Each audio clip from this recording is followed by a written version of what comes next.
السلام علیکم ورحمۃ اللہ وبرکاتہ۔ میرے پیارے بھائیوں، یہ واقعہ ایک ظالم بادشاہ کا ہے جو اپنی قوم پر بہت ظلم کرتا ہے اور اللہ کی بہت نافرمانی کرتا ہے، لیکن جب اس کی قوم اس سے جہاد کرتی ہے اور اسے گرفتار کر لیتی ہے، اور پھر جب وہ قوم اس بادشاہ کو قتل کرنے کے لیے لے کر جاتی ہے، اور وہ کیسے اللہ کے سامنے گڑ گڑاتا ہے، اور پھر اللہ رب العزت کیسے اس کی مدد کرتے ہیں،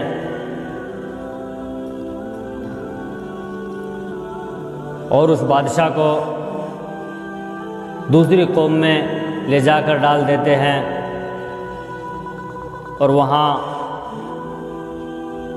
اس کے واقعے کو سن کر دوسری قوم کیسے کلمہ طیبہ پڑھتی ہے، تو اس واقعے میں ہم آپ کو بتانے والے ہیں۔ بڑا خوبصورت واقعہ ہے، غور سے سنیے گا۔ تو چلیے شروع کرتے ہیں واقعہ۔ حضرت سیدنا بکر بن عبداللہ رحمۃ اللہ علیہ فرماتے ہیں، گزشتہ لوگوں میں ایک بادشاہ تھا جو بہت زیادہ سرکش تھا۔ وہ اللہ کی نافرمانی میں حد سے گزرا ہوا تھا۔ اس دور کے مسلمانوں نے اس ظالم میں سرکش بادشاہ سے جہاد کیا اور اسے زندہ گرفتار کر لیا۔ اب اس کو قتل کرنے کے لیے مختلف قسم کی سزائیں تجویز کی جانے لگی۔ بالآخر یہ طے کیا کہ اسے ایک تانبے کی بڑی دیگ میں کسی اونچی جگہ پر رکھا جائے اور اس کے نیچے آگ جلا دی جائے، تاکہ یہ قدم مرنے کی بجائے تڑپ تڑپ کر مرے، اور اس ظالم کو اس کے ظلم کی پوری سزا ملے۔ چنانچہ انہوں نے ایسا ہی کیا اور اسے تانبے کی دیگ میں رکھ کر نیچے آگ جلا دی۔ وہ بادشاہ بہت گھبرایا اور اپنے جھوٹے خداؤں کو باری باری پکارنا شروع کر دیا اور کہنے لگا، اے میرے بامدو، میں ہمیشہ تمہاری عبادت کرتا رہا، تمہیں سجدے کرتا رہا، اب مجھے اس دردناک عذاب سے بچاؤ۔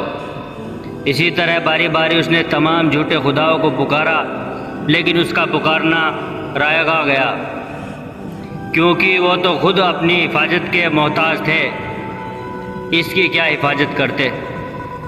بالآخر وہ اپنے جھوٹے خداؤں سے مایوس ہو گیا اور اس نے اپنا چہرہ آسمان کی طرف اٹھایا اور خالق حقیقی کی طرف دل سے متوجہ ہوا اور لا الہ الا اللہ کی صدائے بلند کرنے لگا اور گڑ گڑا کر سچے دل سے اللہ کو پکارنے لگا۔ اللہ رب العزت کی بارگاہ میں اس کی یہ مخلصانہ گریہ و جاری مقبول ہوئی، اور اللہ تعالیٰ نے ایسی بارش فرمائی کہ ساری آگ بجھ گئی۔ پھر تیز ہوا چلی اور اسے دیگ سمیت اڑا کر لے گئی۔ اب وہ ہوا میں اڑنے لگا اور یہ صدا بلند کرتا رہا، لا الہ الا اللہ، لا الہ الا اللہ۔ پھر اللہ نے اسے دیگ سمیت ایسی قوم میں اتارا جو مسلمان نہ تھی، بلکہ ساری قوم ہی کافر تھی۔ جب لوگوں نے دیکھا کہ دیگ میں ایک شخص ہے اور وہ کلمہ طیبہ لا الہ الا اللہ پڑھ رہا ہے، تو سب لوگ اس کے گرد جمع ہو گئے اور کہنے لگے، تیری ہلاکت ہو، یہ تو کیا کہہ رہا ہے؟ بادشاہ نے کہا، میں فلاں ملک کا بادشاہ ہوں اور میرے ساتھ یہ واقعہ پیش آیا ہے۔ جب لوگوں نے بادشاہ کا قصہ سنا تو سب کے سب کلمہ پڑھ کر مسلمان ہو گئے